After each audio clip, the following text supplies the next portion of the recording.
Le premier avantage de la betterave en semi-direct, c'est le gain en termes d'herbicide. J'économise 2 à 3 passages d'herbicide. En termes de rendement, alors c'est aléatoire. La première année, j'ai fait un gain de 29 tonnes en SD par rapport à une technique labour. La deuxième année, j'ai fait une perte de 4 tonnes par hectare par rapport à du labour également. Bonjour et bienvenue dans l'émission Betterave Active. Vous venez d'entendre la voix d'Eddy Bollard, qui est planteur de betteraves dans l'Aube en GAEC avec son frère Loïc. Il nous attend pour présenter sa technique de semis direct de betterave dans de l'orge de printemps. Rejoignons-le. Comment on en vient à faire du semis direct en betterave?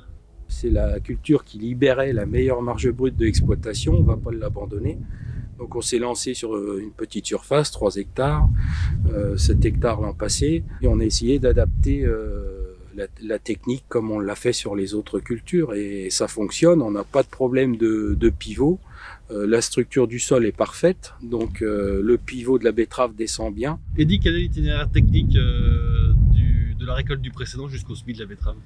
Donc nous récoltons le blé ou l'orge de printemps. Dans les 8 jours, nous semons notre interculture qui est composée à 70% de légumineuses, févrole, vesse, lentilles. Nous y ajoutons du tournesol, du lin, moutarde antinématode, radis antinématode. Fin novembre, on vient semer une orge de printemps qui va faire une interculture relais. Cette orge de printemps va développer son chevelu racinaire au cours de l'hiver et va venir structurer le sol en surface pour ensuite, fin février, début mars, y semer la betterave en direct. S'il n'y a que de l'orge de printemps graminée, elle sera gérée par un antigraminé de la culture de la betterave.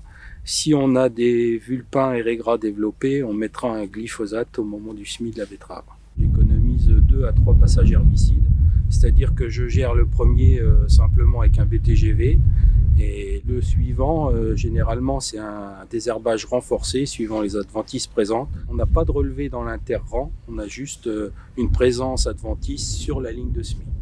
Eddy, on a parlé des avantages techniques du semis direct de betterave, c'est-à-dire moins de mécanique, moins de désherbage. En termes de coût, ça représente quoi? Par rapport à ma technique TCS où je désherbais à 170-175 euros de l'hectare, là je suis descendu à 100-105 euros par hectare.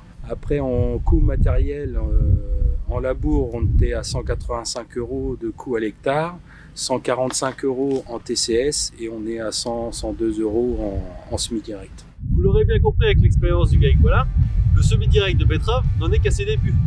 Pour autant, il permet d'envisager des économies substantielles en désherbage notamment. On remercie Eddy pour le temps qu'il nous a accordé et pour ses réponses techniques. Quant à moi, je vous retrouve bientôt pour un prochain épisode de Betterave Active.